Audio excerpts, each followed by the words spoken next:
Lapor Pak Presiden Prabowo Subianto yang saya hormati dan saya cintai. Inilah hasil penelusuran sejarah selama 12 tahun dibimbing leluhur. Kepada yang terhormat Bapak Ibu Pemuka Agama, di dalam Al-Quran surat Al-Baqarah ayat 60, Nabi Musa menjadi pemimpin 12 suku Bani Israel setelah melakukan perjalanan kaki menunaikan instruksi Tuhan Yang Maha Esa di negeri Sabah. Mata dunia akan tertuju pada kompleks Candi Jiwa di Batu Jaya, Karawang, Jawa Barat, sebagai kediaman awal suku Betawi sebelum meluas ke Jakarta. Suku Betawi adalah suku tertua di dunia yang terbentuk melalui proses asimilasi berbagai budaya termasuk Sunda, Jawa, Melayu, Bugis, Ambon, Manado, Makassar, Arab, Tionghoa, India, dan Eropa. Ini selaras dengan 12 suku yang dipimpin Nabi Musa berdasarkan petunjuk surat Al-Baqarah ayat 60. Itu adalah dasar bukti Bani Israel yang dipimpin Nabi Musa adalah suku-suku di Nusantara yang melahirkan bangsa-bangsa seluruh dunia, yang pernah berkumpul di Karawang sebagai rute awal perjalanan di negeri Sabah dalam rangka menunaikan instruksi Tuhan Yang Maha Esa berawal dari Karawang, berakhir di Majalengka. Dan peninggalan bangsa-bangsa seluruh dunia yang ada di Keraton Kasepuhan Cirebon menjadi dasar bukti pusat pemerintahan Nabi Musa dan Bani Israel ada di Keraton Kasepuhan yang diwariskan secara turun-temurun kepada Raja Daud bergelar Siliwangi ke-1, Raja Sulaiman bergelar Siliwangi ke-2, Ratu Balkis bergelar Ratu Adil, Raja Yahya atau Yesus bergelar Siliwangi ke-3, hingga Isa putra Maryam bergelar Siliwangi ke-4.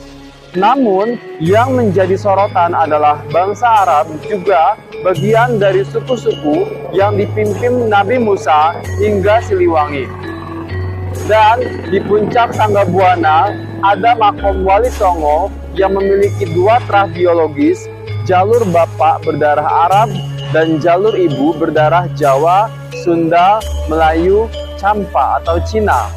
Ini membuktikan bangsa Arab bagian dari suku-suku yang pernah melakukan perjalanan kaki berawal dari Karawang sebagai rute awal perjalanan di negeri Sabah.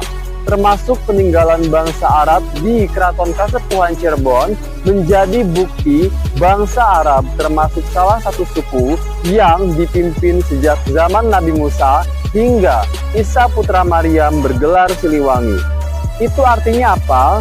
Bangsa Arab ada di antara suku-suku yang diberi instruksi oleh pemimpin dunia sejak zaman Nabi Musa hingga bertahtanya Raja Siliwangi untuk berjalan kaki dari Karawang berakhir di Majalengka. Namun setelah moksanya Raja Siliwangi, instruksi itu dilanggar, bahkan bangsa Arab yang awalnya bermukim di negeri Sabah di Jawa Barat hijrah ke luar negeri bersama dengan bangsa lainnya karena terjadi pengusiran besar-besaran Bani Israel dari kampung halamannya setelah moksanya Isa putra Maryam bergelar Siliwangi yang diberitakan dalam Al-Quran surat Al-Baqarah ayat 84 dan ayat 85. Meskipun mereka sudah hijrah ke luar negeri, namun instruksi yang pertama kali berlaku sejak zaman Nabi Adam hingga Isa putra Maryam bergelar Siliwangi adanya di Jawa Barat. Itulah penyebab bangsa Indonesia jatuh miskin dan banyak terjadi bencana alam. Akibat dilanggarnya instruksi Tuhan Yang Maha Esa yang berlaku sejak zaman Nabi Adam hingga Isa putra Maryam bergelar Siliwangi, yakni berjalan kaki di negeri Sabah di Jawa Barat sebagai bentuk pertobatan Nabi Adam yang digambarkan dalam Al-Quran surat Sabah ayat 15 dan ayat 18. Demikianlah hasil penelusuran sejarah yang saya lakukan selama 12 tahun dibimbing leluhur Presiden Soekarno yang sejatinya adalah raja dan wali yang mengetahui rahasia kitab Al-Quran. Semoga ini menjadi gerbang menuju Nusantara di akhir zaman. Amin ya Allah ya Rabbal Alamin. Demikian hasil penelusuran sejarah saya sampaikan. Mohon maaf apabila dalam penyampaiannya ada salah-salah kata. Terima kasih atas perhatiannya. Wassalamualaikum warahmatullahi wabarakatuh. Salam Pramuka selalu di hati.